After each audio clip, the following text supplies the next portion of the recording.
The winter air bit at the skin, breath forming thin mist amid the glitter of massive LED screens. And a sea of people packed every corner of the city's heart. In the middle of that frenzy, only one name echoed from lip to lip, from whispers to emotional shouts. BTS. Yet that night, beneath camera spotlights and the chime of expectation, one figure stood with a different aura, calm, warm, yet undeniably magnetic. He was Kim Taehyung. February 2026, in New York City, may well be recorded as one of the most unusual Valentine's nights in modern pop culture history.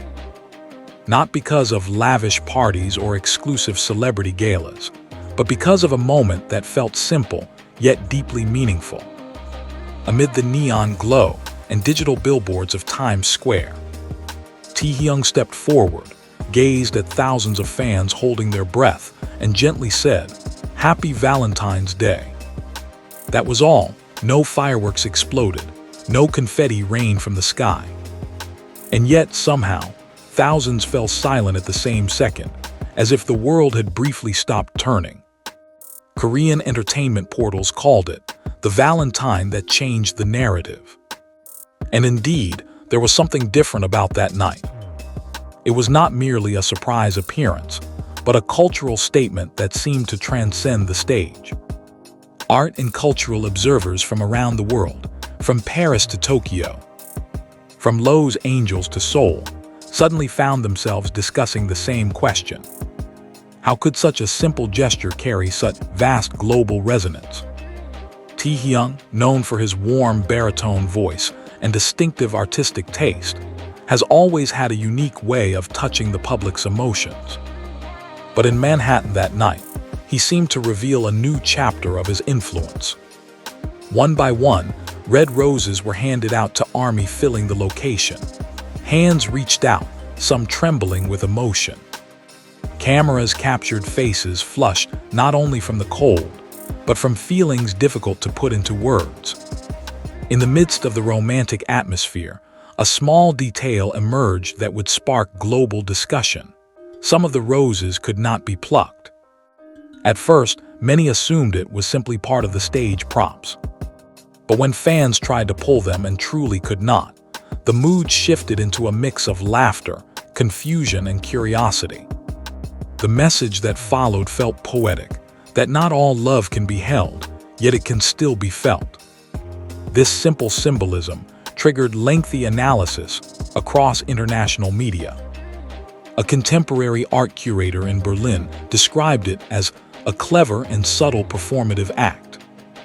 A cultural studies professor in London stated that the moment showed how K-pop idols are now operating in symbolic realms once occupied only by conceptual artists. To some, it may have sounded excessive, yet the fact remains, Taehyung's every movement carries unusual resonance. In an era of algorithms and streaming numbers, when many artists compete to create instant sensation, he chose an approach that was almost quiet. He does not need to shout to be heard. His mere presence is enough to create waves.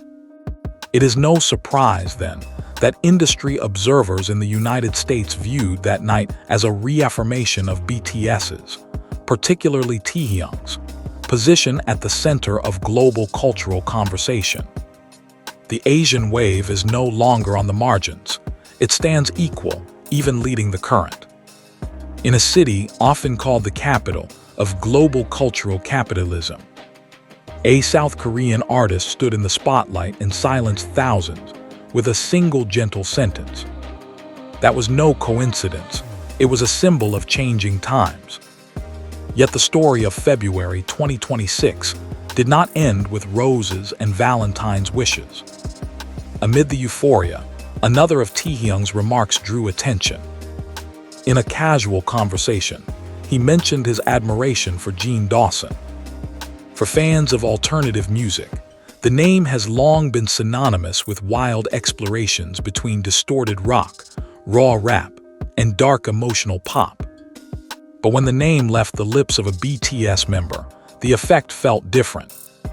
The market reacted immediately. Online searches surged. International music forums buzzed with speculation about the new direction Taehyung might take. Was this a sign of a more experimental musical phase? Would his soft baritone merge with a bolder, more unpredictable sonic landscape? Industry analysts called it a curatorial moment, when a global artist becomes not just a performer, but a tastemaker. Interestingly, the public reaction was not mere curiosity, but admiration. Many saw Taehyung's willingness to acknowledge influences beyond the mainstream as a sign of artistic maturity. In an industry that often plays it safe for commercial stability, the move felt refreshing. A New York music critic wrote that Taehyung demonstrates how a pop idol can remain relevant without losing artistic curiosity. In South Korea itself, coverage of the night carried a warm, proud tone. Entertainment portals praised Taehyung as a representative of a new generation of Korean artists who not only penetrate the global market, but shape it. Many recalled his long journey, from a young trainee with big dreams to a cultural figure whose every step is watched by the world. Yet rather than appearing burdened, he seemed increasingly at ease with his role. What left art observers even more impressed was how every element of the night felt curated without losing spontaneity. The red suits worn by the BTS members were not merely aesthetic choices, but visual statements of courage and passion. The dimmed lighting before they stepped out created an elegant dramatic effect. Not an excessive one, everything felt precise yet still human. A cultural anthropologist from Tokyo described the phenomenon as a modern ritual. According to him, Times Square that night transformed into a global communal space, where people from diverse backgrounds shared the same emotion. In a world often fragmented by political and social differences, such a moment felt rare and precious, and at its center stood Taehyung, not as a symbol of power but as a connector. Many also highlighted the economic impact. BTS's presence in New York coincided with a series of international fashion events, creating synergy between music, fashion, and popular culture. Hotels were full, restaurants crowded, and social media exploded with millions of posts.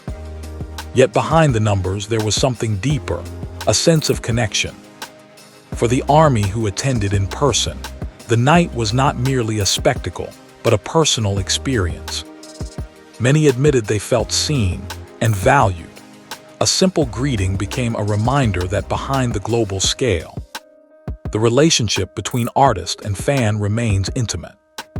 Taehyung seemed to understand that his true strength lies not only in voice or visuals, but in his ability to make each individual feel special. Cultural observers in Paris even compared his influence to cross-generational pop icons who have shifted social conversations. But there is one striking difference. Taehyung has grown in a digital era that is far faster and more critical. That he maintains a warm and authentic image under global pressure is yet another reason for admiration. Ultimately, February 2026 in New York was not only about Valentine's Day. It became an intersection of love, symbolism, and artistic evolution. The unpluckable roses now feel like a metaphor for Taehyung's own journey. Not every step will be immediately understood. Not every change will feel comfortable, yet therein lies growth. The world may continue to wonder about his next direction. Will that experimental influence truly seep into his upcoming works? Will he bring darker or bolder colors into his music? These questions are now part of a living global conversation. And perhaps that is the essence of his true influence, the ability to make the world discuss, debate, and dream together. When the night ended and the lights of Times Square returned to their usual rhythm, one thing felt certain: a small piece of history had been made, not history written with a grand explosion, but with a soft whisper that echoed far. Taehyung does not need to chase the spotlight seeks him. And in a world that moves ever faster, he chooses to walk calmly, yet surely. For many, that is more than enough to be called true global influence.